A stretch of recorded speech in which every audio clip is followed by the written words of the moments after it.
Eccoci qua. Allora, dovrebbe entrare adesso il software qui inizia a mandare gli inviti. Vediamo un po'. Allora, eccoci qua. Ok, adesso il software inizia a mandare gli inviti. Aspettiamo un pochettino. Era un po' di tempo che non facevamo adesso le dirette. Ok, allora aspettiamo un attimino, fammi controllare se ci siamo. Allora chiedo per favore cortesemente a chi si sta collegando di scrivere nella chat, insomma sotto, di scrivere che si sente e si vede bene, così sono tranquillo che tutto il sistema sta funzionando. Sembra di sì. Allora, vediamo un po'. Se me lo scrivete sono più tranquillo. Adesso vi mando avanti l'ospite, abbiamo un bellissimo argomento, non vedevo l'ora di tornare qua in diretta insieme a voi per discutere di archeologia, di turismo, di tutto, ma questa sera avremo un argomento davvero molto bello. Fabio Manca si sente, si vede, Aurora Pignatelli si sente, si vede. Ciao Aurora, felice di vederti qui, magari anche con tuo padre, guardatela insieme perché sicuramente interesserà anche a lui. Allora, oggi un bellissimo argomento, avete visto la locandina, abbiamo un grandissimo ospite, mi fa piacere, è la prima volta che viene ospite qua su Sardegna Turistica, ma era da tanto che aspettavo questo momento. Adesso lo mando avanti, eccolo qua, Buonasera. abbiamo il dottor Stefano Giuliani. Adesso, insomma, per chi non conosce vi dirò due paroline su di lui. Vi chiedo cortesemente di condividere la diretta, quindi condividete la diretta, mettete like, così questo ci aiuta a diffondere la diretta. Siamo in diretta sia su Facebook che su YouTube, quindi contemporaneamente. Allora, qui, caro Stefano, stasera abbiamo un bellissimo argomento. Io perdo un pochino di tempo, così diamo l'opportunità al software di mandare tutti gli inviti, a voi di venire a accomodarvi. Tanto lo so che poi venite un po' più tardi, la gente un po' cena a quest'ora. Ma oggi avremo un argomento davvero molto interessante perché andremo a scoprire Turris Libisonis. Che posto sarà? Molti di voi lo so che insomma, lo sapete, ma abbiamo gente che vive anche in continente, quindi magari scoprirà un nuovo posto. Allora, con noi oggi, questa sera, abbiamo il dottor Stefano Giuliani, che è archeologo ed è, insomma, non so se c'è gente di Olbia, ma è olbiese, è originario di Olbia. Lui è il direttore del Museo Archeologico Nazionale Antiquario Turritano di Porto Torres e sei stato fino a pochi mesi fa anche il direttore del museo di Giorgio Asproni di Nuoro. Quindi due bellissimi musei erano sotto la tua direzione, ti faccio i complimenti. Grazie. Eh, allora, tu adesso dove sei? Io adesso fisicamente sono a Sei Sassari a e io Sassari. faccio parte di una amministrazione pubblica che è la Direzione Regionale Musei Nazionali della Sardegna e quindi lavoro tra Sassari, dove ci sono gli uffici centrali, e Porto Torres, dove c'è il Sì, museo. sì. Il museo che io sono venuto a vedere nel 2024, quindi insomma qualche mese fa ero venuto lì. Davvero bellissimo, bellissimo. Tra l'altro ho anche effettivamente, pensandoci, pubblicato anche poco materiale, perché ho davvero tantissimo materiale di quella visita. Piano piano lo divulgherò, fotografie e anche qualche video, ma poi ci torneremo perché effettivamente era lì bisognava raccontare qualche bel mosaico che c'è, insomma, e qualche reperto molto bello. Allora, quindi stasera parleremo del Museo Archeologico di Porto Torres. Come avete visto la locandina, grazie a Stefano faremo un percorso e scopriremo anche la storia di Porto Torres, che è molto interessante, il periodo romano, e poi arriveremo anche a scoprire i reperti che sono presenti nel museo, che sono tantissimi, bellissimi, ce ne sono alcuni che sono davvero strepitosi, ma io lascio a raccontare a Stefano eh, questo bellissimo luogo. Allora, vediamo un po'. Io vado a condividere. E Ecco qua. Sì, ci siamo. Ecco qua.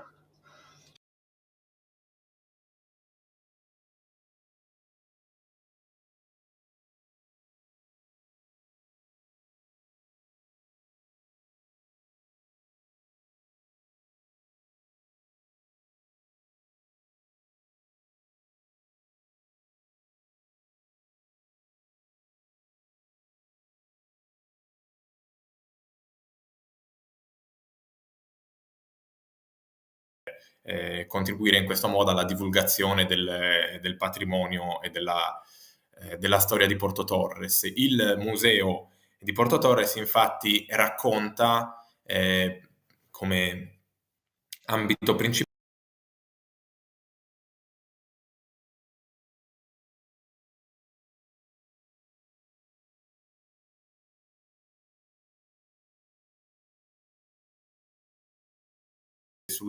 su ciò che rimane nell'area archeologica, su ciò che è al museo di Porto Torres. Poi, come vedremo, tante cose sono state, tanti reperti sono stati dispersi, diciamo, in altri musei, quindi il Museo Sanna di Sassari, ma non solo. Ehm, e quindi parlerò anche di questi per dare un quadro più completo. Ovviamente tu sentiti libero in qualsiasi momento di interrompermi se qualcosa non è chiaro, se ci sono domande, eccetera. Dunque, Porto Torres, sì.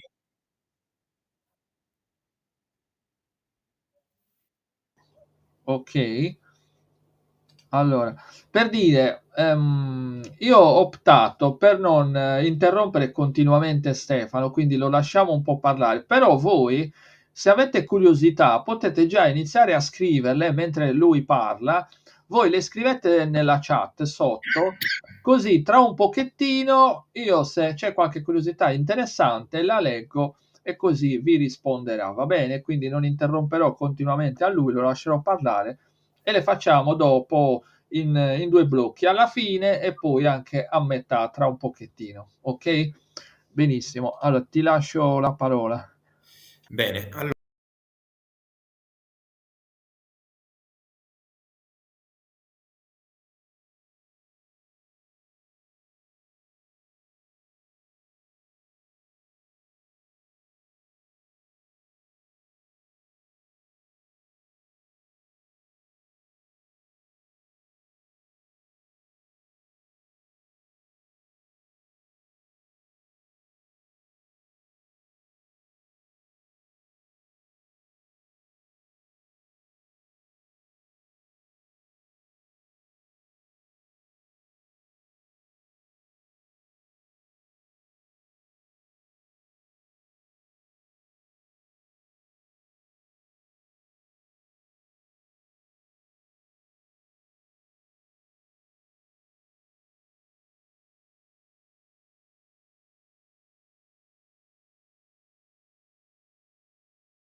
sovrapposizione con la loro con la città antica, come il caso per esempio di Olbia o di Cagliari, cioè dove la città moderna è completamente sopra la città antica. Quindi abbiamo sia a Olbia che a Cagliari dei musei pieni di reperti, ma solo in alcuni casi riusciamo a vedere i siti archeologici relativi alla città che ci ha restituito quel patrimonio.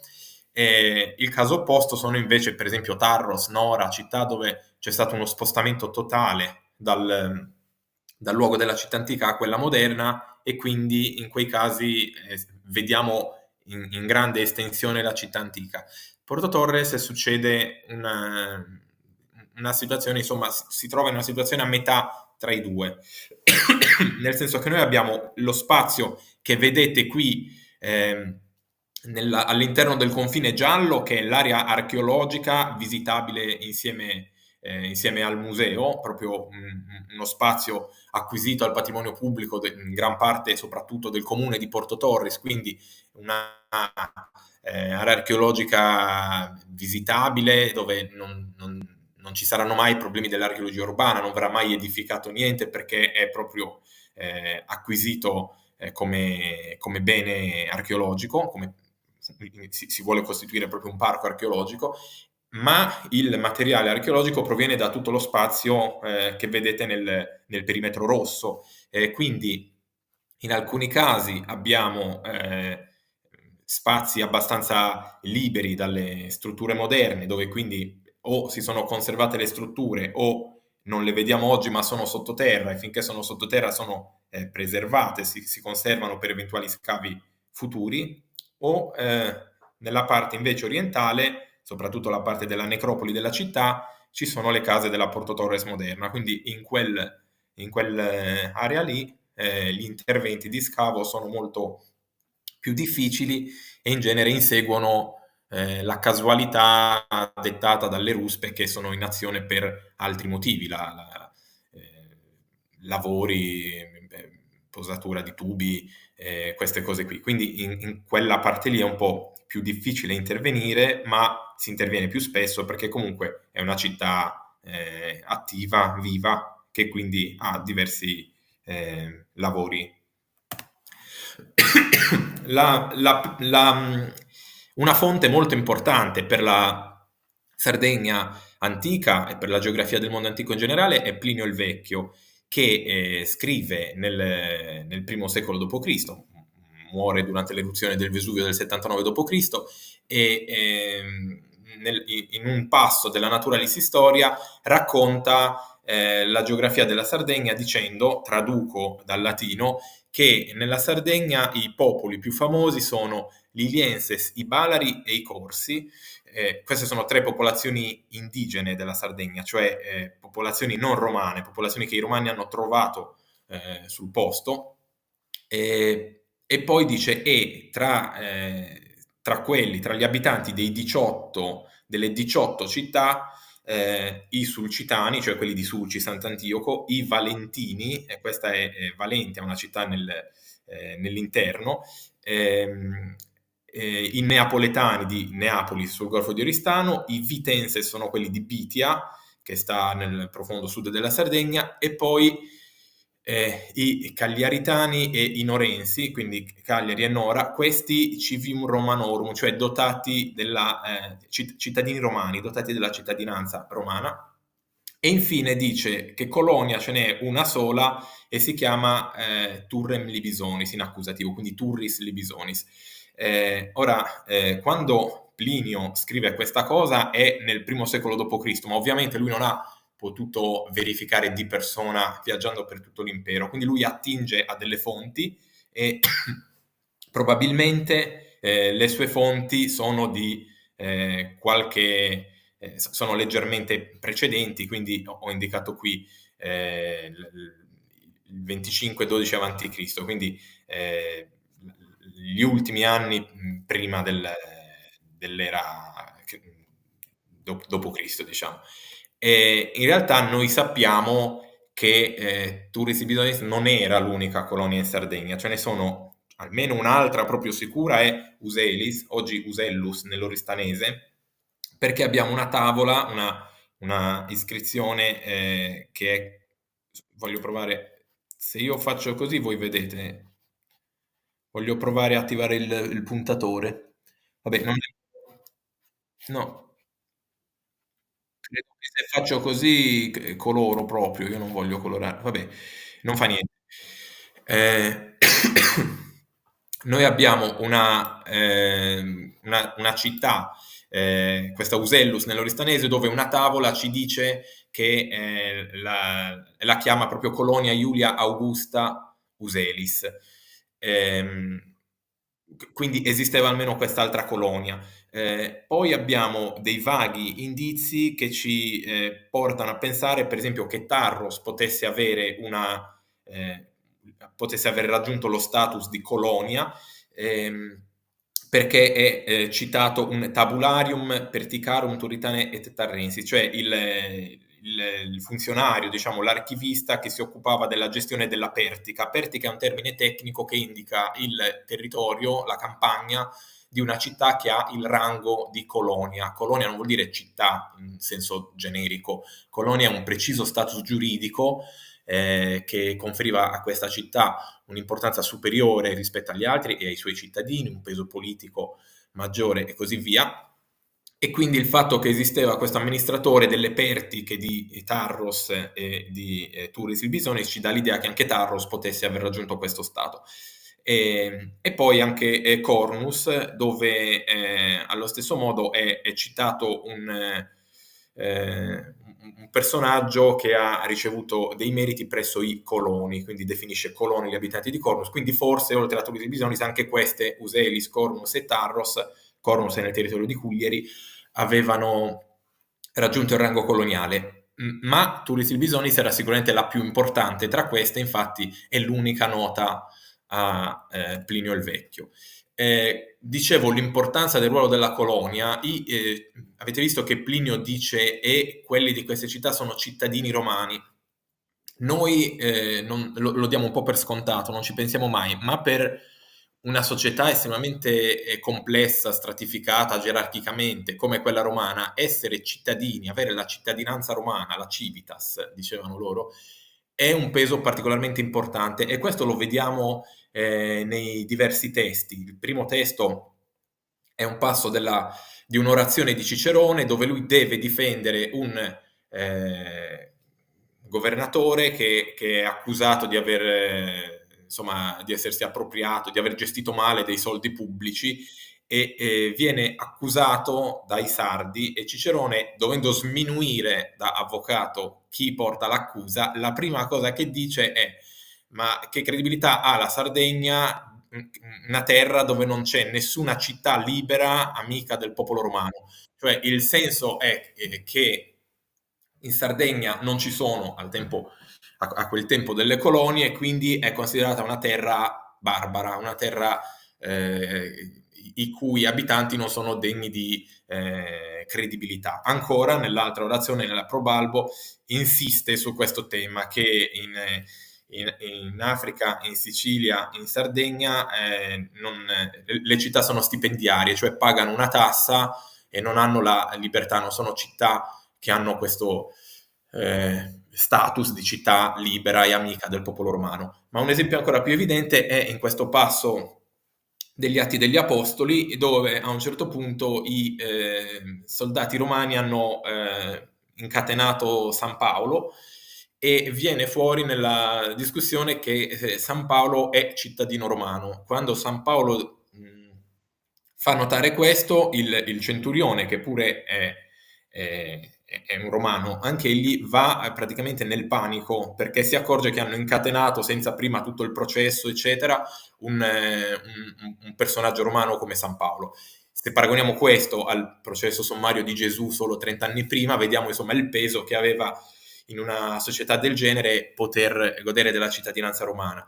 Ecco, i cittadini di Porto Torres hanno la cittadinanza romana, anche nelle varie fonti storiche, che spesso sulla Sardegna sono un po' avare di dati, quella che vedete qui a sinistra è la tabula peutingeriana, è una grande rappresentazione, una grande mappa del mondo antico e vedete che in Sardegna ci sono citate solo poche città e Turribus, al plurale, in questo caso però sarebbe Turris Ilbisonis, è l'unica che ha proprio il disegno di una specie di castello, di torri, cioè dà l'idea che deve essere una città un po' più importante rispetto agli altri perché è segnata con un simbolo più grande. L'altra fonte, l'Itinerarium Antonini, è un elenco di stazioni, di città, di luoghi di sosta lungo delle strade degli itinerari da nord a sud nella Sardegna romana e vediamo che uno dei capolinea è questa carta, ovviamente moderna, tratta dal libro del professor Mastino, ma è stata fatta con le indicazioni di questi testi e vediamo che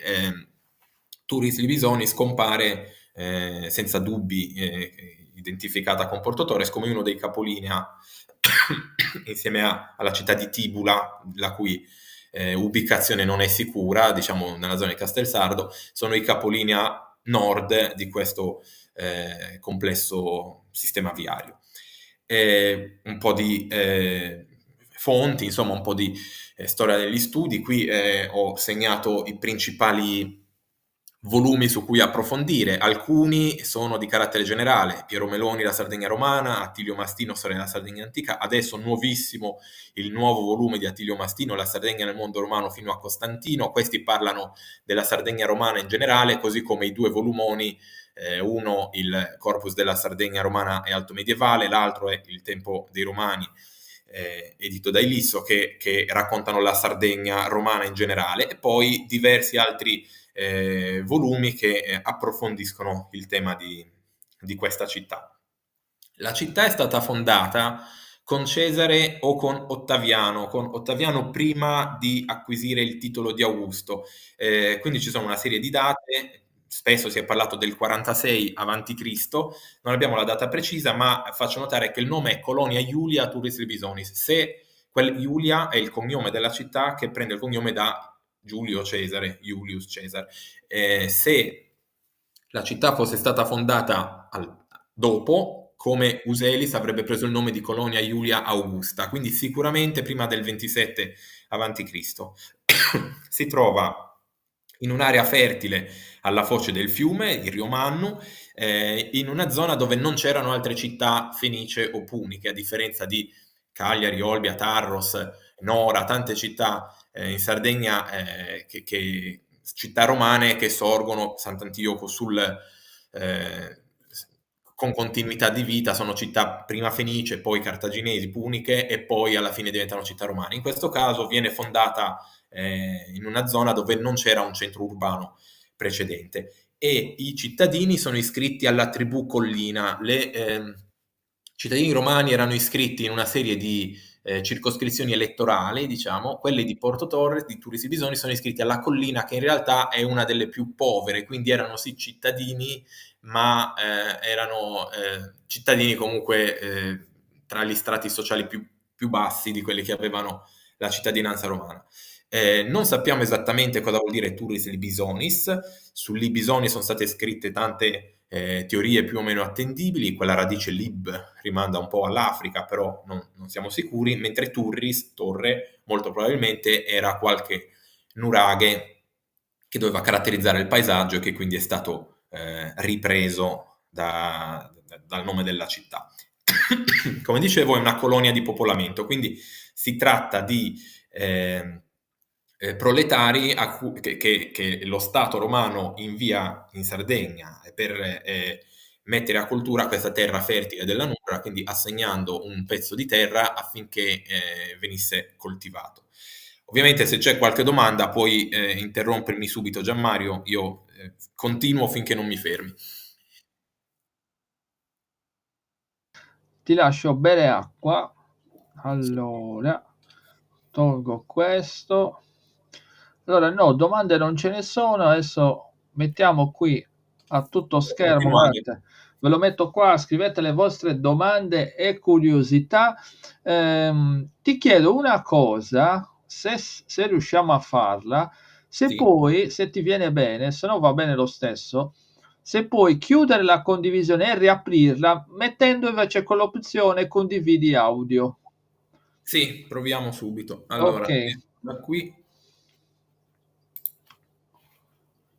interrompo quindi totalmente Sì, la interrompi condivisione. totalmente, poi tu riprendi da questa slide dove sei arrivato, però questa volta metti l'opzione sì, condividi audio, perché ho notato che quando io metto solo la slide non si sente più il tuo audio.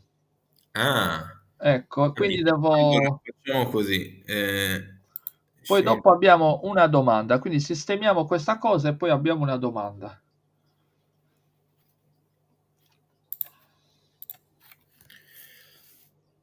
Ecco qua. Adesso? Ok, ok. Allora, aspetta un secondo.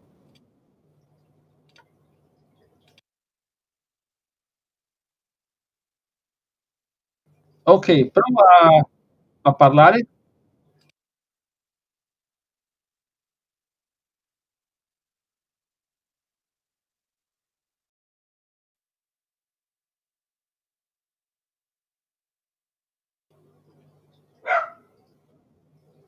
No.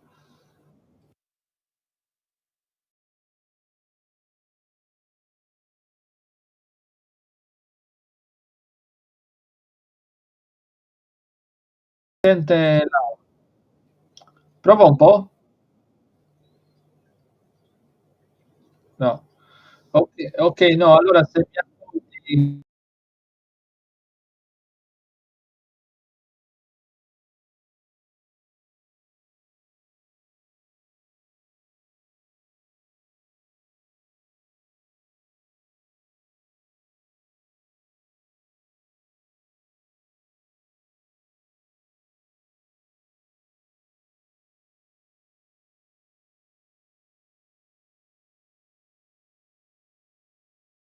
Adesso dovrei averlo attivato.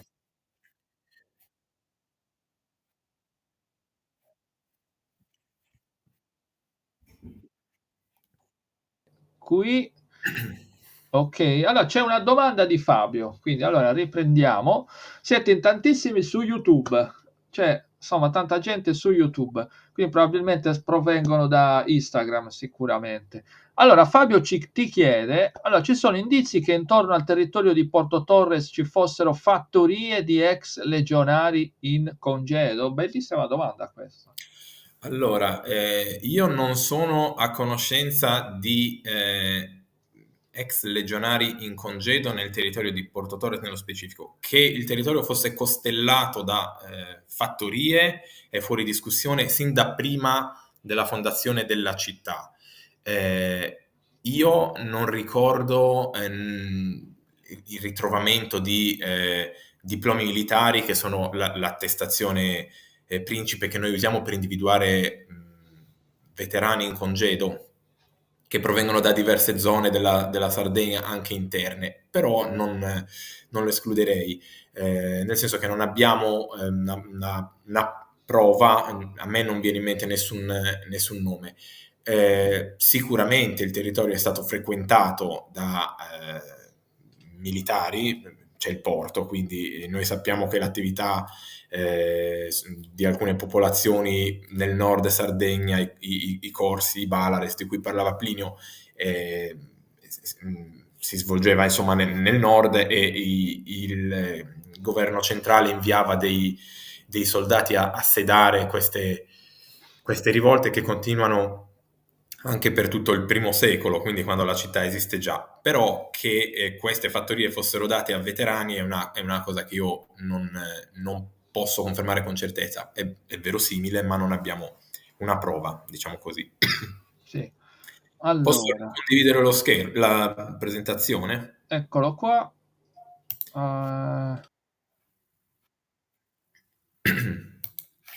Allora, la città si divide, come tutte le città romane, è divisa tra una zona centrale, diciamo, quella che qui si vede in rosa, nelle varie tonalità del rosa, che è una zona sia pubblica che privata. C'è qualche difficoltà, lo vedremo dopo, a identificare alcuni delle principali zone della città pubblica. La piazza del Foro, banalmente, non è stata identificata con certezza, ci sono due teorie, dopo ne parleremo. Attorno alla città ci sono le necropoli e ancora oltre ci sono gli orti, che parola latina che vuol dire i campi coltivati.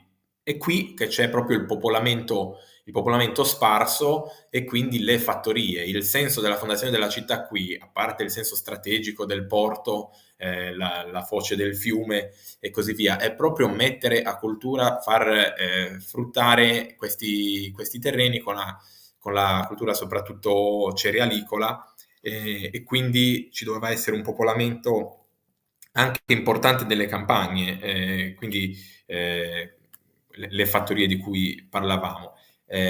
Questo lavoro del dottor Petruzzi è uno stralcio di alcuni, quelli che vedete in rosso sono proprio rilievi di strutture che sono state messe in luce. Questo è sovrapposta alla carta della città moderna e quindi vediamo che quello che noi conosciamo sono solo alcuni punti a campione, un po' casuali, dove ci sono stati gli scavi, mentre una gran parte cioè tutto lo spazio bianco che sta tra uno e l'altro di queste chiazze rosse, verosimilmente ha sottoterra, o aveva sottoterra, perché poi la costruzione della ferrovia ha devastato un po' la stratificazione archeologica, o aveva altre tracce, quindi sotto Porto Torres doveva esserci una città comunque di dimensioni abbastanza importanti. Quando invece parliamo del territorio, della Pertica, come dicevo prima, diventa un po' difficile individuare i confini esatti. Noi non dobbiamo fare l'errore di ragionare con i confini amministrativi moderni, quindi noi stiamo parlando della città di Porto Torres, però probabilmente in età antica il territorio relativo alla città di Porto Torres riguardava un po' tutti, o almeno in parte, i territori di tutti questi comuni che vi ho elencato qui. Questo volume, Studi sul paesaggio della Sardegna romana, affronta anche il tema delle tracce di centuriazione, cioè in alcuni casi si riesce a individuare una divisione nei terreni che sembra proprio il modo di dividere i vari appezzamenti di terra che si usava al tempo della Roma repubblicana e poi imperiale, quindi si pensa che sia una traccia di queste divisioni di terre tra i coloni. Per ricostruire poi questi confini ci aiutano anche le diocesi medievali con la loro divisione in curatorie, quindi tutta la cartografia storica, tutti gli studi anche sulle epoche successive ci aiuta a capire un po' l'assetto geografico e amministrativo di questo territorio. E come tutte le città romane, dicevamo prima, una società molto gerarchizzata, doveva vedere le classi dominanti vivere in città e i contadini che gestivano questi terreni, questi latifondi. In una Sardegna del Nord non molto urbanizzata. Se guardiamo le fonti di prima, l'altra unica grande città nel nord Sardegna è Olbia, e poi c'è questo centro di Tibula, forse nella zona di Castelsardo, non ben identificato, però sicuramente non una città di questa importanza, e poi verso Alghero e più giù Cuglieri e così via. Però non c'è quella concentrazione di città che c'è invece, diciamo, tra il Golfo di Oristano e il Golfo di Cagliari, dove sono davvero tante città anche importanti. Come dicevo prima, è noto il tabularius, cioè l'amministratore della Pertica, cioè del territorio della colonia, che amministrava questa e quella di Tarros. C'era un unico funzionario che curava entrambe i territori di queste città.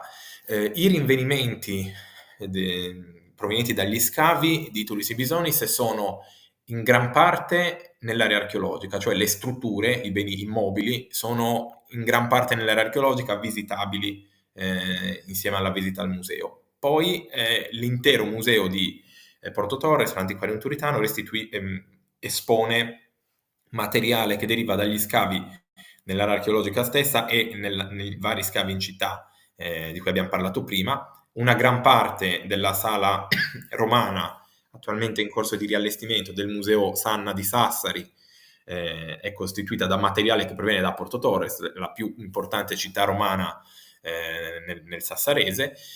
Qualcosa è finito al Museo Archeologico Nazionale di Cagliari e poi alcuni oggetti sono dispersi in musei di qua e di là. C'è qualcosa a Como, c'è un oggetto addirittura al Metropolitan Museum di New York, alcuni pezzi di grande importanza sono al centro di restauro di Lipunti nel territorio di Sassari, alcuni sono nei magazzini della soprintendenza e poi c'è ovviamente materiale disperso tra collezioni private, a volte detenzioni clandestine, illecite, perché il patrimonio archeologico è per legge di proprietà dello Stato, e non dimentichiamo il riempiego nella città medievale. Se si visita la città la Basilica di San Gavino, diverse strutture sono chiaramente costruite con materiale di spoglio, cioè un fenomeno comune a tutto il mondo antico. Si smantellava una città, si smantellavano i resti più antichi per avere materiale edilizio a basso costo e costruire le città,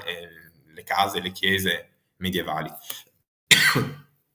Iniziamo una carrellata su quello che è visibile oggi.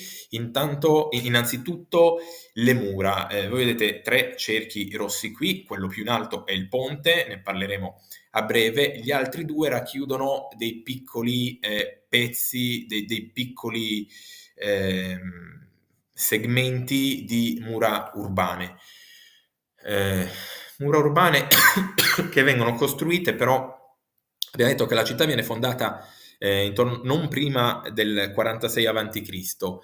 Roma è già totalmente padrona del Mediterraneo, ci sono state già le guerre puniche, Roma ha vinto, quindi Roma non ha un nemico forte nel Mediterraneo, non c'è una città nemica. Il fatto che vengano costruite le mura è solo per un discorso proprio di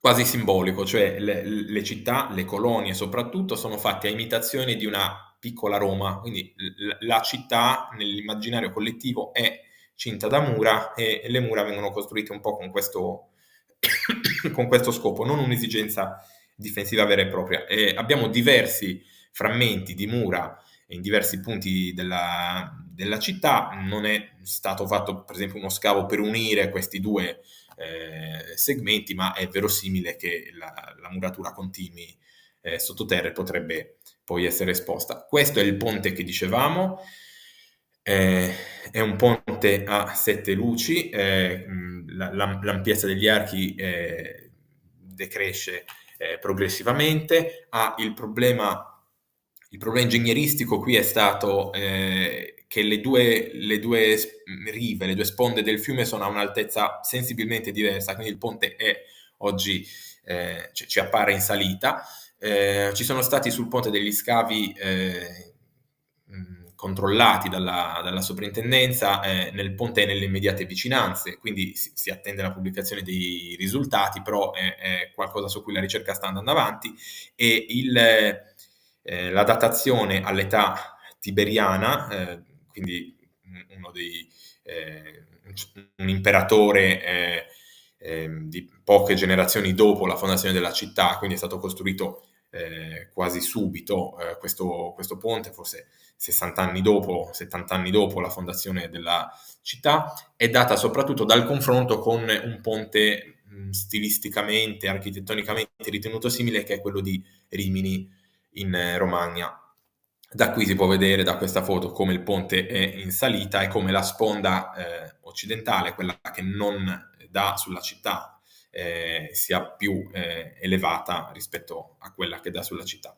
L'acquedotto, come tutte le città romane, serviva per alimentare gli importanti impianti termali e le vasche, le fontane. Nel mondo romano non tutti, cioè solo i più benestanti avevano l'acqua in casa, quindi questo lo vediamo molto bene a Pompei, nella maggior parte degli incroci delle strade a distanze regolari ci sono delle fontane, delle vasche dove la gente poteva andare a attingere l'acqua. Sono noti nel mondo romano diversi casi di allacci clandestini alla rete idrica principale, quindi all'acquedotto. Nel caso di Porto Torres abbiamo sia le tubature in piombo che ci mostrano insomma, le ramificazioni del sistema dell'acquedotto che arrivava in città, sia alcune tracce.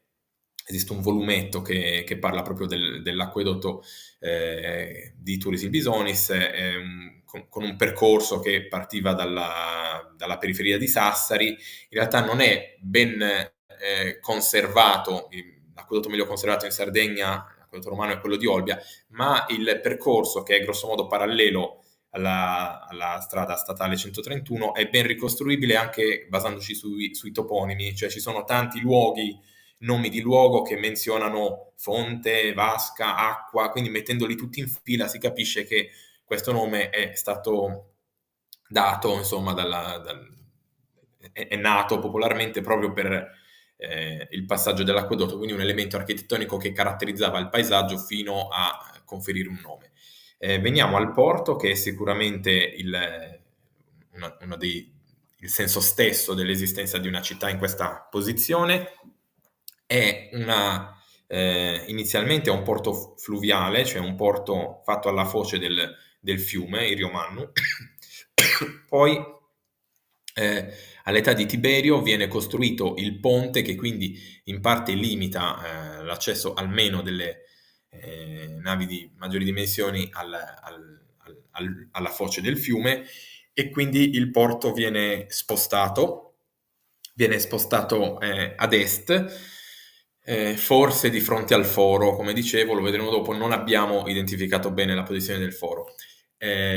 Mare Sardum è un volumetto a firma di Pier Giorgio Spanu, Raimondo Zucca e Attilio Mastino, dove queste tematiche sono ampiamente affrontate, e in genere sappiamo che a Porto Torres c'era un culto di Iside, la dea di origine egizia ancora venerata nel mondo romano, e di solito è una figura molto connessa alla navigazione, quindi è probabile che fosse proprio nel porto il tempio a lei dedicato. Sappiamo che sotto la Banca Nazionale del Lavoro, siamo proprio nel centro, sul corso di Porto Torres, sono stati fatti degli scavi che hanno indagato degli orrea. Gli orrea sarebbero dei magazzini. Il porto aveva la funzione di spedire a Roma i prodotti cerealicoli della Sardegna, e quindi servivano dei locali per gestirli, immagazzinarli prima di imbarcarli. Questi sono stati individuati e ben studiati. Dal porto arrivano importazioni dall'area italica all'inizio, poi la Gallia, quindi l'area francese, la Betica, che sarebbe la Spagna, e in età più avanzata, più recente, dal Nord Africa. Quindi il porto è pienamente connesso con il resto del Mediterraneo. Questo è il trend generale di tutto l'impero romano, cioè prima l'area italica, poi arrivano i prodotti dall'area spagnola, e poi in età tarda soprattutto africani. Quindi noi ovviamente vediamo la ceramica, ragioniamo su quella perché è indistruttibile, si rompe ma non si sfà, quindi è quello che si conserva, è quello che riusciamo a conoscere, a datare, ma ovviamente dobbiamo sempre pensare che non viaggiavano i vasi che vediamo al museo, viaggiava il contenuto delle anfore, e i vasi in genere erano, noi la chiamiamo merce parassitaria, cioè viaggiava insieme, è la logica dei trasportatori che cercano di viaggiare a pieno carico, quindi magari il carico era di vino, grano, però tra le anfore, tra i sacchi di grano si cercava di infilare vasellame, smerciarlo da una parte all'altra, ed è quello che poi noi ritroviamo, e la traccia che abbiamo. Qui alcune foto di alcuni scavi. Il molo di Ponente è la zona dove si individua il porto. Oggi una parte del porto antico è stata sottoposta a un intervento di valorizzazione, e quindi in futuro verrà poi resa pienamente fruibile e visitabile. Noi pensiamo sempre al mondo antico come un qualcosa di monolitico, cioè il momento del mondo antico è quello lì. In realtà l'età romana dura tanti secoli, e nel corso di questo tempo ovviamente ci sono le città si trasformano, ci sono lavori, ci sono cose che si rovinano, cose che vengono edificate nuove, eccetera. Questa piccola lastra, questa grande lastra, di cui si conservano solo alcuni frammenti, lo vedete nella foto su fondo nero, è stata poi interpretata da Attilio Mastino, che ha capito che il testo doveva essere molto maggiore, e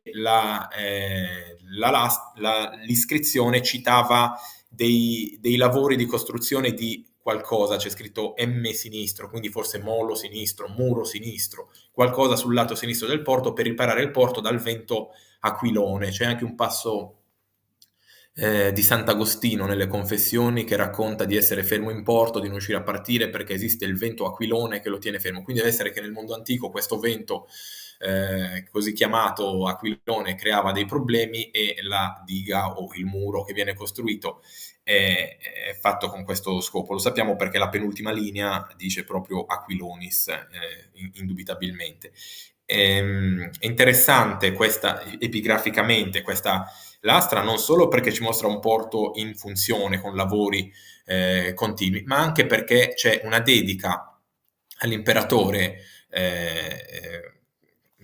una dedica all'imperatore Caracalla, e alla terza riga, lo vedete sempre nella foto su fondo nero, c'è una damnatio memoriae, cioè la cancellazione di un personaggio che è probabilmente Geta, il fratello di Caracalla, che subisce questa condanna, quindi tutte le sue statue vengono abbattute e i suoi nomi vengono cancellati. C'è anche un piccolo problema di datazione, perché la damnatio, l'indicazione di Geta ci dà una datazione non anteriore al 209, ma i nomi dei consoli, Caius Numisius Dexter per il secondo consolato e Valerio Mestalla Trasia Prisco, sono i consoli dell'anno 196, quindi abbiamo un testo che è incompleto, non sappiamo cosa diceva, però a un certo punto data insomma al 196 e più avanti data dopo il 209.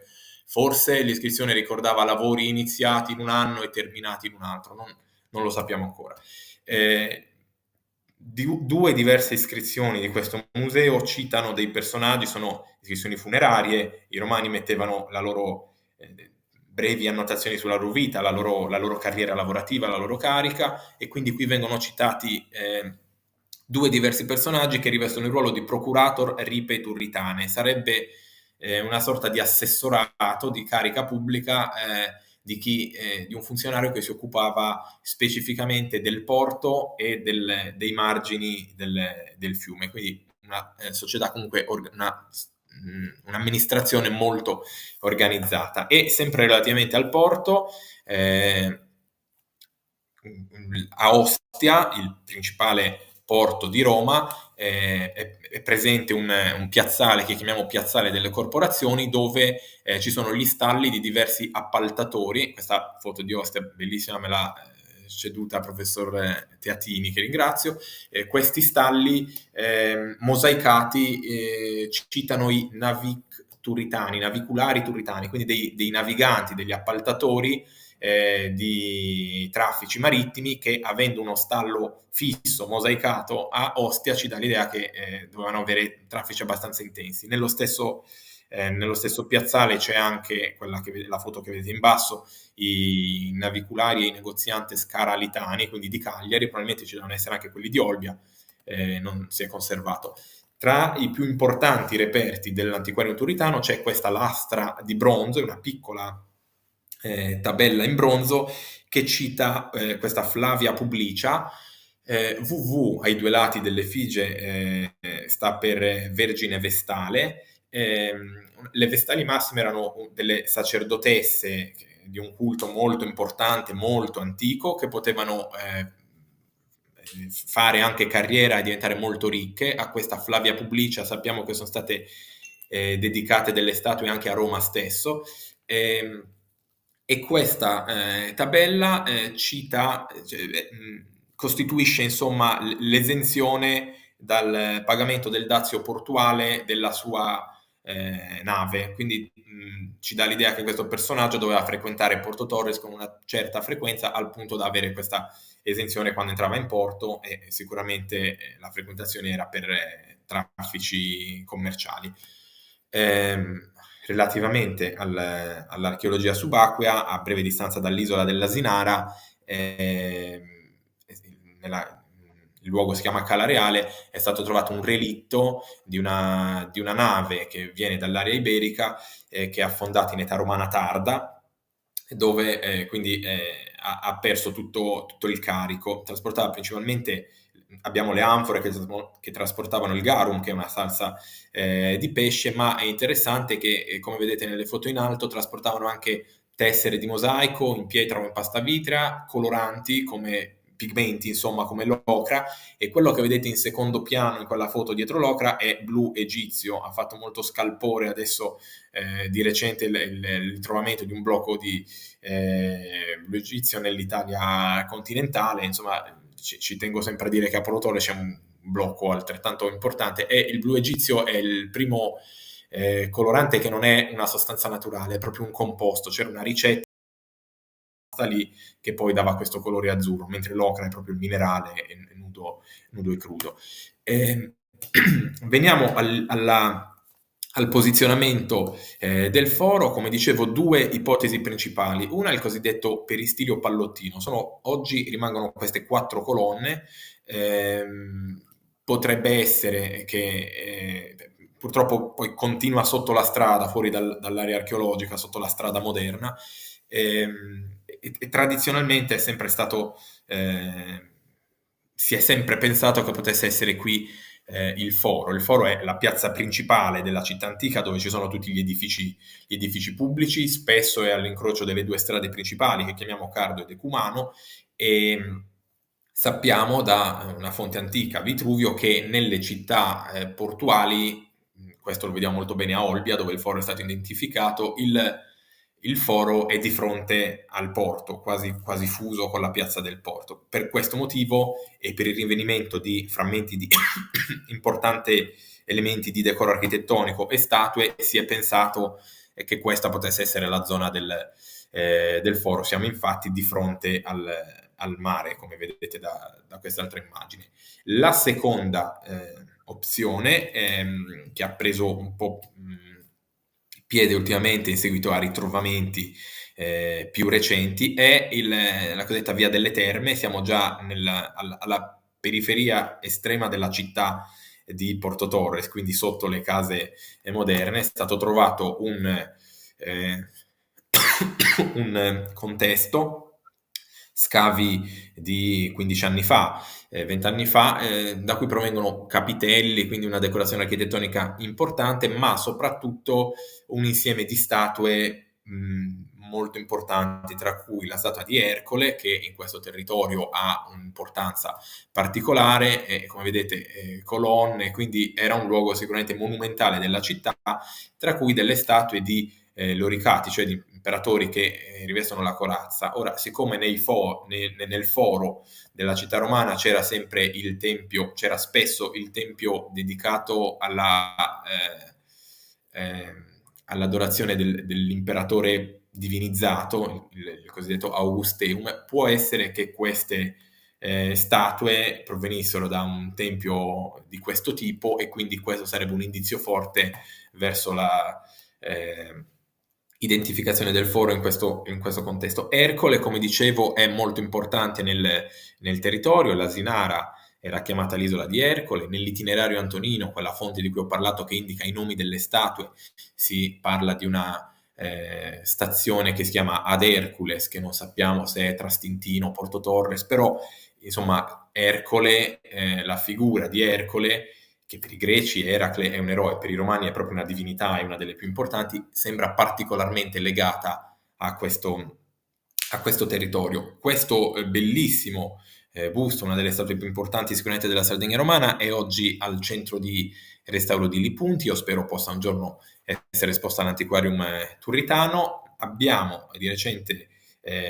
scoperto, pensato che possa essere la stessa parte, la stessa statua di cui noi abbiamo esposto un piccolo frammento all'Antiquarium. Infatti, altre raffigurazioni di Ercole che si trovano in altri musei, vediamo che Ercole alla base, Ercole lo riconosciamo perché ha sempre la leontè, cioè Ercole in una delle sue 12 fatiche uccide un leone e veste la sua pelle, come vedete qui le zampe del leone annodate sul petto. Ma se vedete ha sempre la clava e una testa di toro, un toro che uccide in un'altra delle sue imprese. E al nostro museo avevamo in 2 diverse vetrine la testa di un toro con gli occhi chiusi e le orecchie abbassate, quindi un toro morto, e un frammento di piede. Una intuizione secondo me brillante del professor Teatini. Ha visto i 2 pezzi nelle diverse vetrine e ha detto: guarda che quelli secondo me combaciano. Allora li abbiamo avvicinati, abbiamo visto che effettivamente non abbiamo una testa di un toro e un piede, abbiamo un piede con vicino la testa di un toro, quindi probabilmente la parte bassa di una statua di Ercole. A questo punto abbiamo fatto un calcolo dalla lunghezza del piede, che in questo caso era 24 cm, sappiamo che in genere è moltiplicando per 15 si ottiene l'altezza della figura, e il risultato da 160, che è esattamente l'altezza che Gabriella Gasperetti, che ha studiato la statua di Ercole, dice che doveva avere la statua completa. Quindi a questo punto credo che il piede e la testa di toro che abbiamo all'antiquarium sia proprio la parte, un frammento della statua di Ercole, che adesso si trova al centro di restauro di Ripunti. Questo che vedete nella foto è Franco Usai, il restauratore che lavora presso il museo. Nel foro, e non solo nel foro, c'erano una serie di edifici importanti che non abbiamo trovato con certezza, non abbiamo trovato neanche il foro in sé, ma è probabile che una città delle dimensioni di Turris Bisonis dovesse avere quantomeno un teatro e un anfiteatro. Un piccolo indizio sulla presenza forse di attività teatrali in città è dato da questa iscrizione greca, una delle poche della Sardegna, che menziona un tale Apollonio che si definisce coro cittaredo, quindi comunque un musicista che suonava la cetra e che partecipava alle competizioni canore, quindi sicuramente avrà avuto in città un luogo per esibirsi, quindi forse un teatro. Sono poi noti epigraficamente da questa base, quella di cui vedete il disegno, custodita oggi al Museo Sanna, una basilica, un tribunale e un tempio della fortuna, la divinità della fortuna, perché l'iscrizione in latino dice Templum Fortune et Basilica cum Tribunali et Columnis Sex vetustate collapsat restituit, cioè dice che il governatore Marco Ulpio Vittore ha restaurato il Tempio della Fortuna, la basilica col tribunale e le 6 colonne che erano crollate a causa del tempo. E quindi ci cita un restauro di edifici che però noi non abbiamo trovato, quindi è un altro indizio su strutture, edifici che dovevano esistere in città e non riusciamo a vedere. Allo stesso modo l'Augusteum, di cui parlavamo prima, abbiamo le statue degli imperatori, ma non abbiamo trovato l'edificio che li ospitava. Il Capitolium, a Roma c'è il tempio in Campidoglio, il Capitolium, dedicato alla triade capitolina, sono le 3 divinità Giove, Giunone e Minerva, e in tutte le colonie viene costruito, lo vediamo a Pompei per esempio, un Capitolium a imitazione di quello di Roma, quindi in genere questo sta nella piazza del Foro. A Porto Torres non l'abbiamo trovato, non avendo trovato neanche il foro del resto, ma è probabile che dovesse esserci questo tempio. Poi tutti i vari luoghi per l'amministrazione della città, delle sue economia, quindi della giustizia, quindi la curia, dei decuriones, che sono un organo, insomma, collegiale che amministrava la città, l'erarium che custodiva il patrimonio della città. Il Castellumacco è quell'edificio che si vede molto bene a Taros quando l'acquedotto arriva in città, viene poi smistato nei vari bracci, nei vari rami, ma c'è un edificio che raccoglie, insomma, dove l'acquedotto entra in città. A Porto Torres questo non è stato trovato.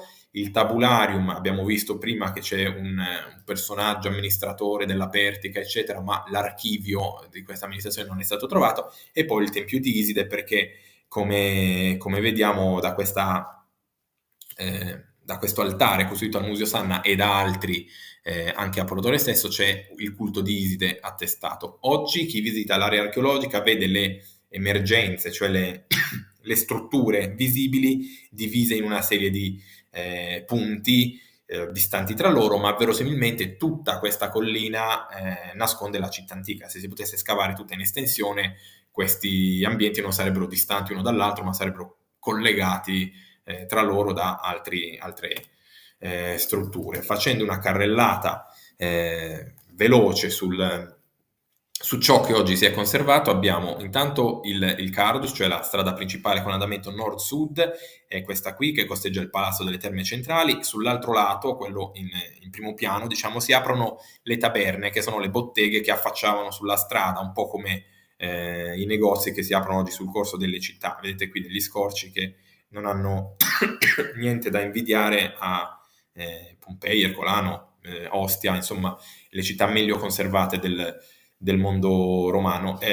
Nella foto lì con i visitatori e con i ragazzini ho inserito questa foto proprio per dare l'idea di quanto in altezza sono conservate queste strutture. Abbiamo poi le strade con andamento est-ovest, i decumani, se ne conservano 2 molto ben visibili, in alcuni ci sono ancora i solchi lasciati dalle ruote dei carri. Le Terme Centrali sono uno dei più imponenti edifici rimasti della Sardegna romana. nella tradizione popolare sono chiamate Palazzo di Re Barbaro, che dà il nome un po' a tutta l'area archeologica, noi la chiamiamo area archeologica di Palazzo di Re Barbaro. In realtà Barbarus è un governatore della provincia Sardegna, della provincia romana, Sardinia e Corsica, quando vengono martirizzati i principali martiri sardi, quindi Efisio, Simplicio, Lussorio e a Porto Torres San Gavino con Protogiannuario. Quindi nei racconti agiografici tradizionali si dice che Gavino è stato processato e martirizzato ai tempi di questo barbaro, e un po' perché questo nome ci sa di persona così truce, e un po' perché questo palazzo, che oggi sappiamo essere le Terme Centrali, quindi un edificio termale, è conservato in altezza e quindi è sempre rimasto visibile. La tradizione popolare ha identificato insomma questo palazzo con la residenza di Barbaro, e questo nome è rimasto. In realtà è un complesso termale abbastanza importante. A Porto Torres, a differenza di altre terme del mondo romano, tipo Fordongianus, non c'è acqua termale, acqua che sgorga calda dalla roccia, quindi dalla terra, quindi avevano bisogno di scaldare l'acqua con il solito sistema dell'Hipocaustum, cioè un grande forno alimentato a legna e l'aria calda che veniva convogliata all'interno dei muri, che erano praticamente, c'era un muro cavo e all'interno ci passava l'aria, e il pavimento, oggi diremo pavimento flottante, un pavimento sopraelevato sotto il quale veniva convogliata l'aria calda. Questo scaldava gli ambienti caldi, che sono quelli esposti a sud a favore di sole, e poi c'erano quelli per i bagni tiepidi e freddi, in genere sui lati nord. Se avete domande, Gianmario?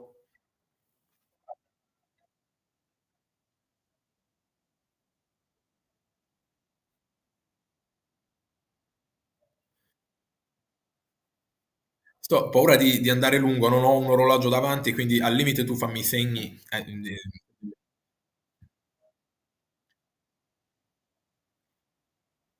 Allora, grazie. Oltre alle terme centrali abbiamo, il caso ha voluto che in relativamente breve spazio abbiamo diversi impianti termali, quindi queste sono le terme Pallottino, prendo il nome dallo stesso archeologo che ha scavato il peristilio Pallottino, ovviamente di prima, che purtroppo finiscono sotto la strada moderna, vedete lì che si interrompe. E questa situazione sconnessa è proprio perché, come dicevo, il pavimento è sopraelevato, quindi quando crolla il pavimento sotto è cavo, quindi a volte si creano questi dissesti, il pavimento superiore crolla creando queste deformità nel terreno. C'è un altro ambiente termale, le cosiddette terme Metzche, scavato in anni più recenti, quindi da qui provengono anche reperti molto importanti che vedremo dopo, e poi altri impianti termali minori. Uno all'interno del museo, perché come vedete nella foto in bianco e nero, quando viene costruito il museo è inizialmente sopraelevato, retto su pilastri, poi hanno costruito il piano di sotto e immancabilmente si è andati a intercettare strati archeologici, quindi c'è un piccolo ambiente termale di una abitazione privata che oggi è conservato dentro il museo stesso, oltre è questo qui vedete bene questi pilastrini che sorreggevano il pavimento superiore. E poi la Domus dei Mosaici Marini, un cantiere di scavo in corso attualmente, scavo diretto da Gabriella Gasperetti, da cui tra l'altro proviene un'iscrizione cristiana, quindi ora si è pensato anche che potesse essere un luogo di culto. Sulla Domus dei Mosaici Marini, che vedete argomento di grande attualità proprio perché gli scavi stanno continuando, ci sono almeno 2 conferenze che trovate online, una è nella pagina YouTube della Direzione Regionale Musei Sardegna e l'altra in questa pagina qui che vedete diretta e streaming del Comune di Porto Torres. Un intervento era stato fatto al convegno dello scorso marzo, esattamente un anno fa. Uno dei luoghi più importanti della Porto Torres antica è la Domus di Orfeo, che prende il nome da un importante mosaico. Qui è un discorso un po' complesso proprio archeologicamente, stratigraficamente. Noi abbiamo un quartiere abitativo del I secolo d.C., sopra il quale si instaura una domus, quindi un'abitazione signorile della metà del III, sopra il quale si instaura il palazzo delle Terme Centrali a metà del IV secolo. La Domus è sicuramente privata e siamo intorno al 250 d.C. e prima del 300, cioè meno di 50 anni dopo, viene acquisito allo spazio pubblico e ci costruiscono un'opera pubblica, le grandi terme che abbiamo visto prima. Io credo che sia successo che nel turbolento III secolo, il periodo dell'anarchia militare, cambia imperatore, eccetera, il personaggio facoltoso e quindi ricco e quindi potente probabilmente, che era il proprietario della Domus di Orfeo, debba aver sostenuto la parte politica sbagliata, debba essere caduto in disgrazia e quindi il terreno sia stato confiscato e poi adibito allo spazio pubblico. Non lo so, è un'idea mia, sta di fatto che la metà del III secolo è un periodo di grande fervore edilizio, all'inizio del IV, tra metà del terzo e l'inizio del IV, vengono costruiti praticamente tutti gli impianti termali che conosciamo. Questo è il Palazzo delle Terme Centrali, vedete lì a destra una terrazza moderna che copre la Domus di Orfeo, terrazza che noi usiamo per gli eventi, questa è la presentazione di un libro, quindi riusciamo a sfruttarla in questo modo. Purtroppo sotto la Domus soffre un po' di questo, vorremmo intervenire su questa copertura che un po' la sacrifica. Ma qui si vede bene il problema delle quote. Noi abbiamo una strada dove c'è anche quella soglia che vedete e poi abbiamo questo grande muro che nella parte bassa è molto irregolare e poi si aprono queste nicchie. Quello è perché viene sopraelevato il piano di calpestio, la domus precedente viene sotterrata e sopra si costruisce il Palazzo delle Terme Centrali. Questo infatti è l'ambiente della domus sul quale si appoggiano questi pilastri che reggevano la terrazza soprastante antica, che come vedete non rispettano i mosaici proprio perché è una fase successiva. Vedete che i mosaici sembrano proprio strappati in alcuni casi. La situazione stratigrafica è molto complessa. Abbiamo una decorazione ricchissima, questa vasca trilobata, forse doveva essere una fontana, sono raffigurate 18 figure di animali marini e di 16 di queste 18 abbiamo proprio identificato la specie perché ci sono particolari anatomici ben precisi, il mosaicista ha voluto indicarci lo sgombro, la triglia, il tonno e così via.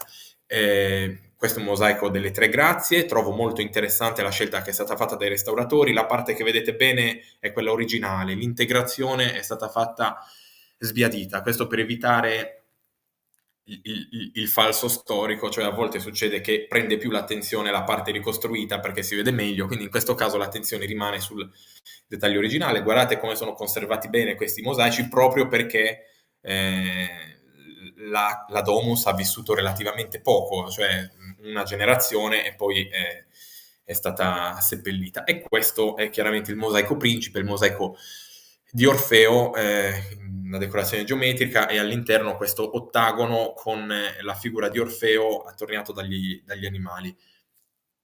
Noi sappiamo che nel mondo antico molte volte i mosaicisti si limitavano a copiare li chiamiamo cartoni, cioè dei modelli che viaggiavano e a volte si trovano infatti mosaici uguali in città diverse. Questo qui oggi ai Musei Reali di Torino proviene da Cagliari, è fatto obiettivamente un po' meglio come qualità, soprattutto nella proporzione. Il nostro ha le gambe un po' corte rispetto al resto del corpo, eccetera, però è chiaro che il modello che avevano in mente nella postura del corpo, il berretto, lo chiamiamo frigio perché è di una regione specifica della Turchia, è lo stesso, quindi forse giravano questi cartoni.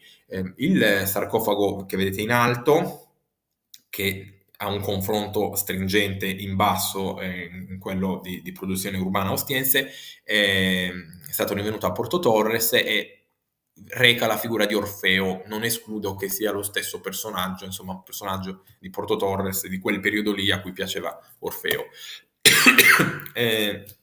Ai punti sono conservati anche delle pitture, molto raro che si conservi la pittura nel mondo antico, tranne i casi clamorosi di Pompei, di Ercolano, di Ostia, quindi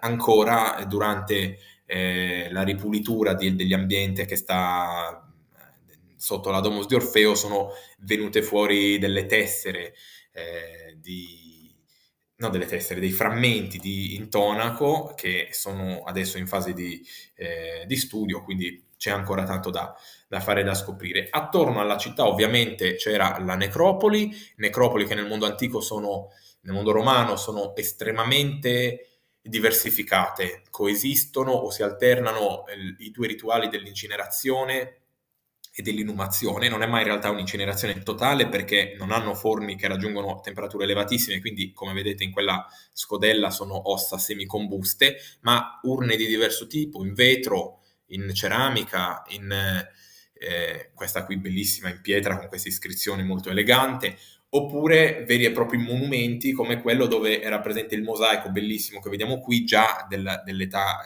inizi del cristianesimo, dedicato, fatto a forma di letto nuziale della defunta Settimia Musa e poi del marito Dioniso.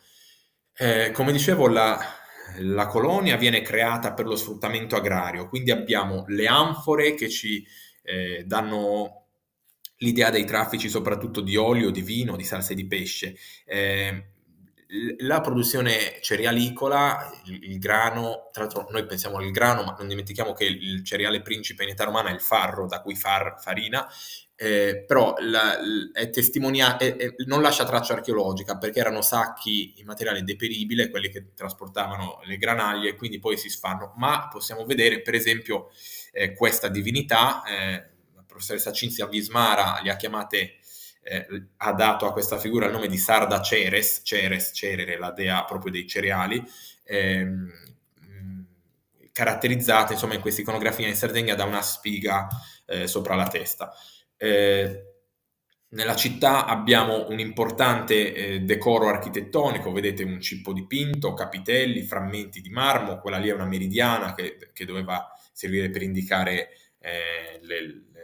l'ora, e ancora abbiamo una statua. Molto spesso le statue non hanno la testa, è il concetto di semilavorato, le botteghe facevano il corpo e poi il committente chiedeva il proprio ritratto e al momento facevano il proprio ritratto, e quindi molte volte si conservano le statue senza la testa e le teste senza il resto della statua. Quello lì è l'imperatore Marco Aurelio, forse veniva dall'Augustino di cui abbiamo parlato. Come dicevo prima, i traffici commerciali, ognuna di questi tipi di ceramica proviene da una zona diversa. Quella lì è una statua di Sileno, una figura del corteo dionisiaco. Ora, la coppa che vedete in alto, non sono sicuro che venga da Porto Torres perché viene dalla città, perché viene dalla collezione comunale, secondo me può essere anche che venga da Taros, eccetera, però gli altri, ed è greca, ma gli altri sono ceramiche di diverso tipo che vengono da diverse regioni dell'impero romano, a mostrare come è interconnesso. E mi avvicino alla conclusione spendendo due parole sulla religione, che è forse la cosa più importante, gli aspetti più importanti che emergono per questo museo. A Porto Torres sono attestati davvero tanti culti. Abbiamo anche su questo un approfondimento, lo trovate online, il convegno Navigium Isidis dello scorso marzo aveva un'intera sezione dedicata ai culti di Porto Torres.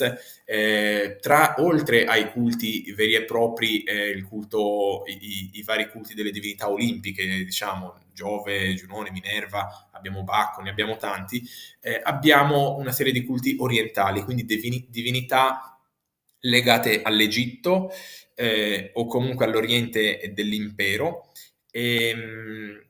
Questi sono due articoli di Alberto Gavini, che è uno studioso dell'Università di Sassari che si è occupato nello specifico di questi argomenti.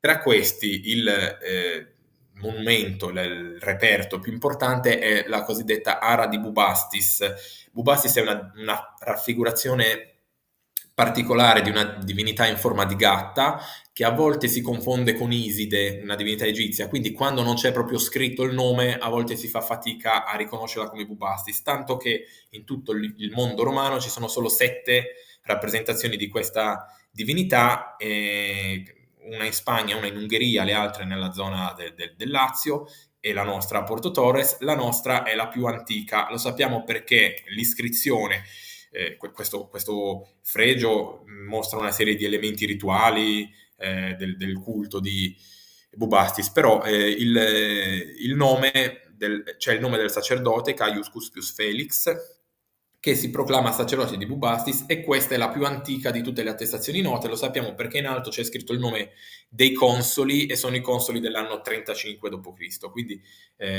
pochissimo tempo dopo la fondazione della città, 60 anni, 70 anni dopo, era già presente in città gente che professava culti che venivano dalla parte orientale dell'impero.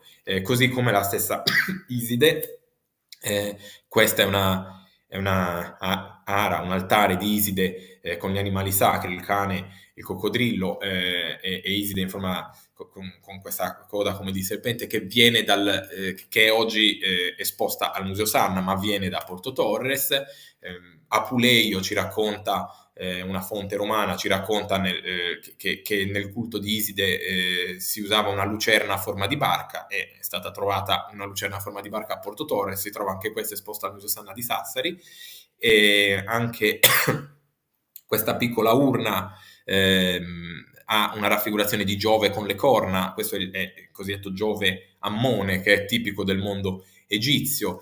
Ancora il culto di Mitra, di Sol Invictus. Noi abbiamo questa statuetta in questo grande affresco di Roma. Vediamo che ai bordi di questo sacrificio del toro, che è centrale in questo culto, ci sono due figure, uno con la torcia verso l'alto e uno verso il basso, che simboleggiano il ciclo del sole che sorge e tramonta, e noi abbiamo quello, si chiama Cautopates, con la torcia verso il basso. Per ora abbiamo trovato solo quello, però ci dà l'idea che questo culto doveva essere presente. Addirittura una lucerna con Anubi, il dio egizio con testa di sciacallo, e infine l'ebraismo, che va, la menorah, il candelabro a 7 braccia, che va annoverato tra le religioni orientali.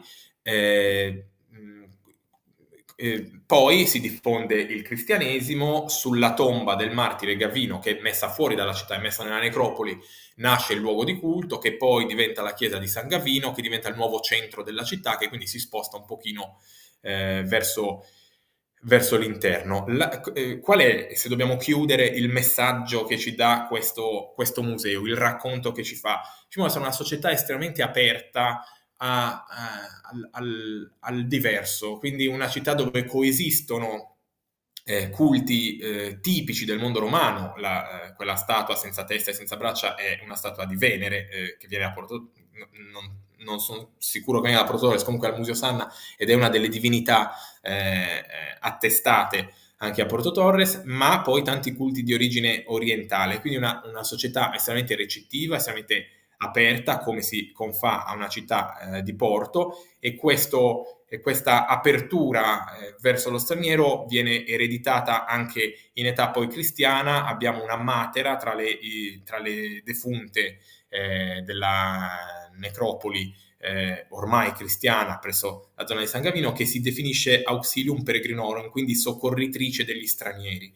E su questo messaggio di universalità, di ecumenicità, io terminerei invitandovi a visitare il museo, a seguire le nostre pagine social, e se avete qualche domanda sono a disposizione.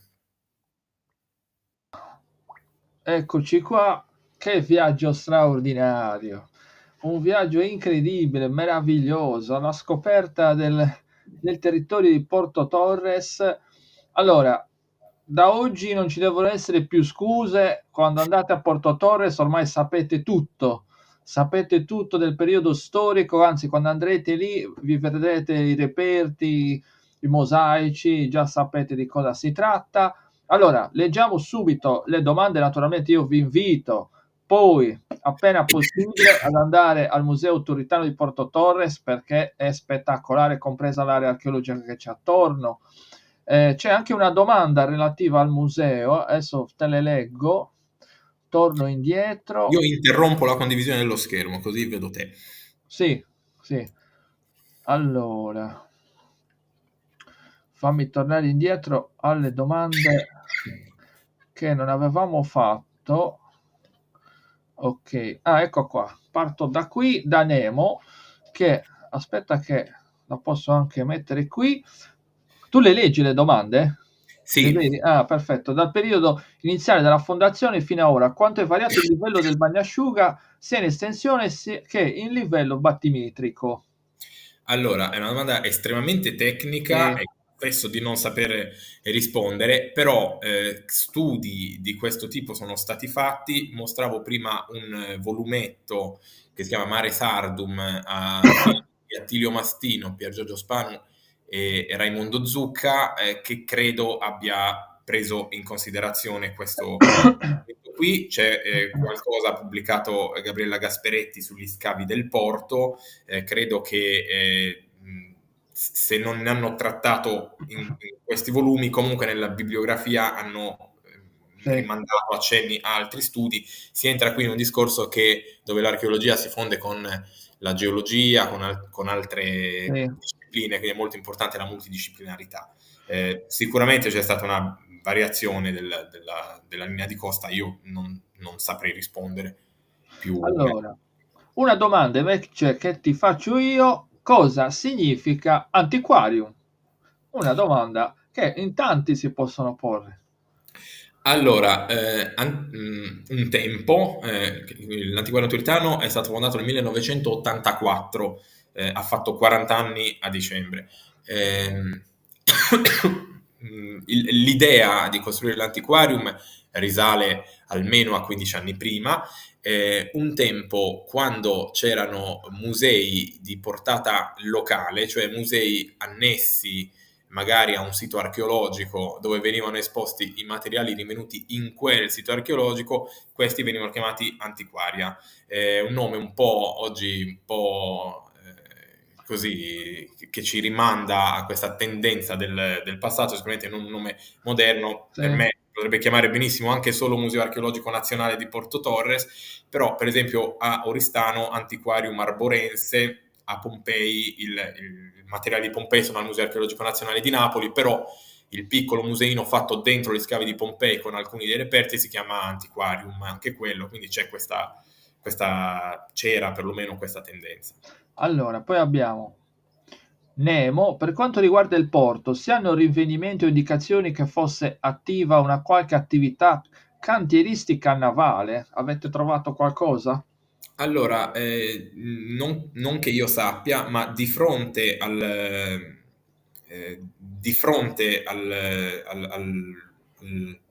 insomma, sotto il Porto Moderno, di fronte alla zona degli imbarchi del Porto Moderno, è stato conservato ed è stato sottoposto a un intervento importante di valorizzazione, quindi non è al momento fruibile stabilmente, ma in particolari occasioni si può visitare, eccetera.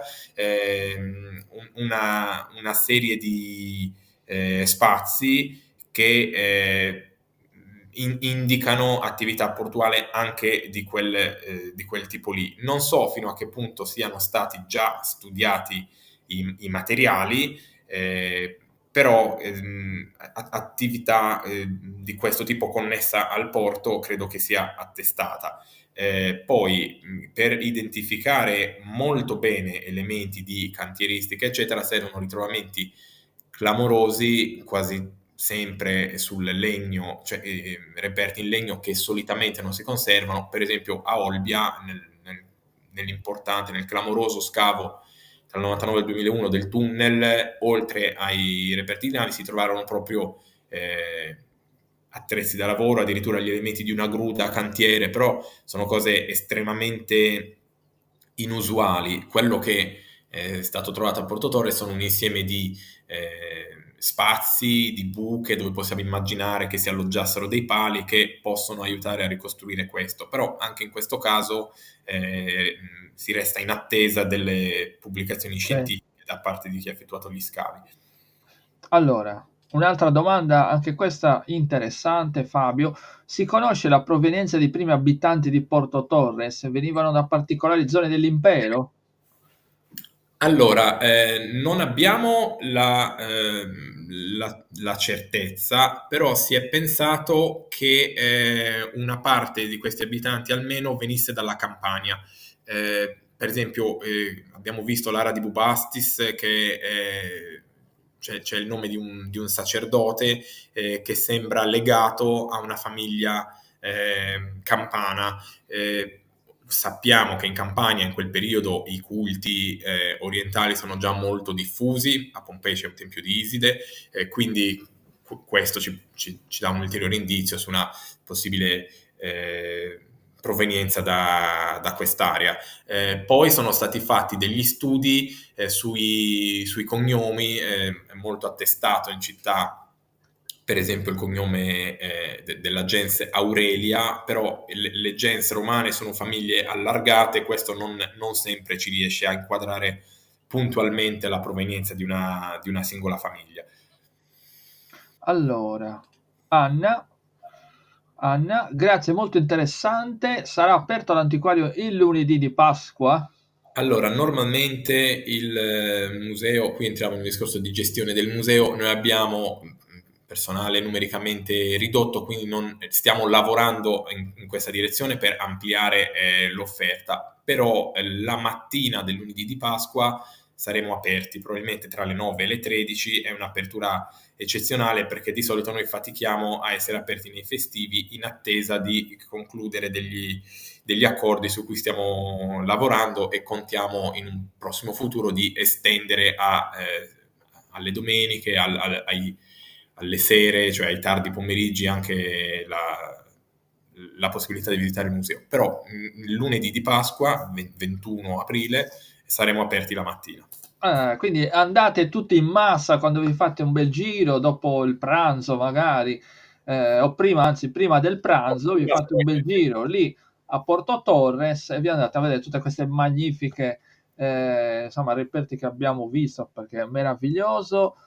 Nemo, allora, per quanto riguarda i solchi carrai, vi era uno standard o una differenza tra una ruota e l'altra dei carri tra i locali e quelli del continente?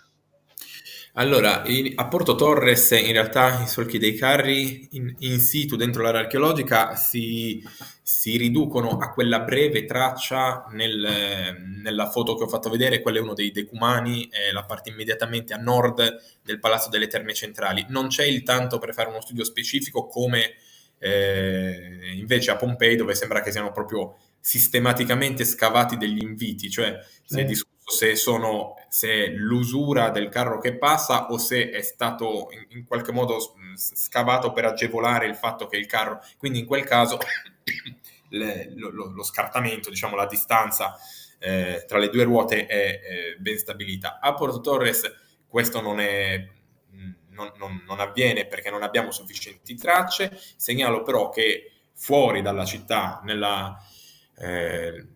nel sito archeologico di Crucifissum Annu, un sito di Domo de Janas particolarmente importante, tanto che è stato inserito nei 26 siti candidati a rappresentare la preistoria della Sardegna nella lista del patrimonio dell'umanità dell'UNESCO. Si attende a luglio 2025 la proclamazione, insomma, oltre alle sepolture preistoriche ci sono una serie di segni di carro. Anche in questi casi sono sovrapposti tra loro, è una situazione abbastanza confusa, non si riesce a distinguere bene la distanza di cui parla questa domanda e alcuni sono sicuramente di età medievale, però insomma avendo parlato di solchi di carro ci tenevo a segnalare quest'altro sito, quest'altra eccellenza del territorio di Porto Torres, che tra l'altro è a brevissima distanza a sua volta dall'altare di Monte d'Accoddi, che è comune di Sassari, ma comunque a breve distanza Sì, sono dal vicino. confine tra i due comuni, quindi è un Sì. territorio sicuramente ricco anche di archeologia, anche sul versante. Tantissime Domus de Janas in quell'area lì. Allora, Anna Maria, eccola qua. Anna Maria, in Sardegna, nel nord Sardegna, si sa chi era il triticum più coltivato? Grazie. Io credo che io non sono a conoscenza di studi specifici, so che sono stati fatti studi sulle varietà proprio sulle specie vegetali coltivate principalmente su altri periodi storici, per esempio alcuni scavi non nella Sardegna settentrionale, soprattutto nella Sardegna interna, penso al nuraghe Genna Maria di Villanova Forru, il nuraghe Rubi di Orroli, sono stati eh, fatti studi di questo tipo, però siamo su fasi dell'età del bronzo o del ferro e comunque non nel nord Sardegna. In Sardegna credo che gli studi di archeozoologia, cioè gli studi che studiano i resti faunistici, quindi i resti di animali provenienti dagli scavi, sono più diffusi rispetto a quelli di paleobotanica, intanto perché le ossa degli animali si conservano di più rispetto ai pollini o alle granaglie, che pure sono conservati. Per esempio, Nuraghe San Pietro di Torpè è noto un ritrovamento di un cesto di vimini praticamente con dentro del grano carbonizzato. Non credo che siano stati fatti studi specifici, ancora una volta, come quando si parlava della linea di costa, qui invochiamo la multidisciplinarità, quindi la possibilità di far dialogare gli archeologi con specialisti di altre discipline per ricostruire insomma il quadro completo del mondo antico, che poi è lo scopo finale della nostra ricerca. Allora, abbiamo l'ultima domanda, eccola qua. Allora, in merito alle rappresentazioni relative al culto di Bubastis, si può dire di più? Hai qualche cosa in più da aggiungere a quello che hai detto prima?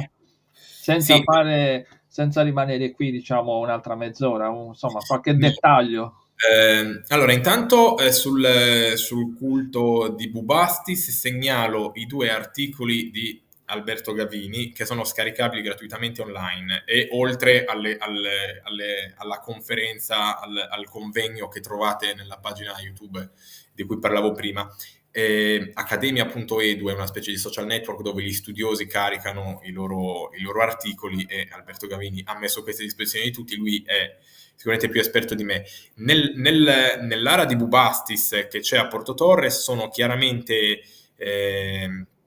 ci sono delle ghirlande, e poi sono chiaramente individuabili 2 elementi del culto. Uno è una specie, è il sistro, che è una specie di oggetto rituale, tipo uno scettro, e l'altro è la situla, che è una specie di secchiello che probabilmente veniva usato per contenere qualche liquido sacro. Questi 2 sono stati chiaramente individuati. Poi, essendo quello un oggetto sacro, è molto probabile che anche tutta quella sequenza di ghirlande, eccetera, a noi può sembrare solo decorativo, e magari poi, andando a studiare bene, per loro avesse un senso specifico. In realtà, se noi abbiamo solo la raffigurazione, ma non conosciamo esattamente il culto, molti particolari ce li possiamo perdere. Cioè, e questo è il discorso, è l'intelligibilità del culto. Se noi conosciamo esattamente quello che facevano, poi vediamo la cosa raffigurata e subito mettiamo a fuoco. Se noi non conosciamo, queste religioni a volte erano, come si dice, misteriche, cioè erano solo gli iniziati conoscevano i dettagli, eccetera. Quindi non parlo adesso di Bubastis, parlo più in generale. Diventa anche difficile mettere a fuoco alcune cose perché non sono per noi intuitive. Allora, noi abbiamo concluso per questa sera, siamo andati un pochino più lunghi del previsto, ma insomma bisognava Io rispondere. Come? chiedo scusa io che ho No, detto no, male in tempo, sono contento di aver no, fatto dovevamo per forza andare avanti, non si poteva interrompere quei 10 minuti, poi anche dare spazio alle persone perché questo ci vuole. Allora, Nemo, grazie, buon proseguo, io ringrazio tutti quanti, però voglio concludere con Anna che ci scrive, eccolo qua, mi prenoto, vista solo la Basilica di San Gavino che vale, Porto Torres è lontano, quindi Anna verrà a trovarvi. Non so se è Anna che aveva scritto prima per il giorno, sì, per il giorno di Pasquetta, di Pasqua. Allora la vedremo a Pasquetta. Sì, allora, eccoci qua. Allora, io ti ringrazio tantissimo, è stato un viaggio meraviglioso alla scoperta di un posto eccezionale. Io vi invito perché io sono andato ed è meraviglioso. Ritornerò perché faremo qualche cosa di, insomma, di più bello, di carino. Adesso vedremo di organizzare. Io vi invito, andate al più presto perché vi divertirete tanto. Quanto dura la visita? Dipende, insomma, Dipende da quanto... il museo è pensato perché il visitatore sia indipendente nella visita. Poi noi abbiamo personale preparato che quindi sì, in alcuni, cioè, può spiegare, eccetera, e poi dipende insomma quanto ci vogliamo trattenere. Quindi, insomma, io penso che vi invito tutti, insomma, a venire, più restate, più siete interessati, quindi eh, io sono per le visite consistenti. sì. Allora, io vi ringrazio tutti quanti per essere stati qui in nostra compagnia, vi auguro buona serata. Vi ricordo che per chi è in Gallura, venerdì alle 18 c'è l'evento a Olbia, il Community Hub, in collaborazione con loro. Abbiamo ospiti Rubens Doriano e Paola Mancini contemporaneamente nella stessa serata, che parleranno della torre punica che c'è a Porto Rotondo. Quindi vedremo anche delle immagini che non sono state, insomma, non sono molto pubbliche, diciamo così, sono state pubblicate ma tanti anni fa, sono difficili da vedere. In quell'occasione lì le potete vedere. Io vi ringrazio, ringrazio te Stefano, davvero tante Grazie io. grazie, sei stato magnifico, bellissimo viaggio, abbiamo fatto la scoperta di tutta Porto Torres antica romana. Buonanotte a tutti, ciao. Grazie. Ciao.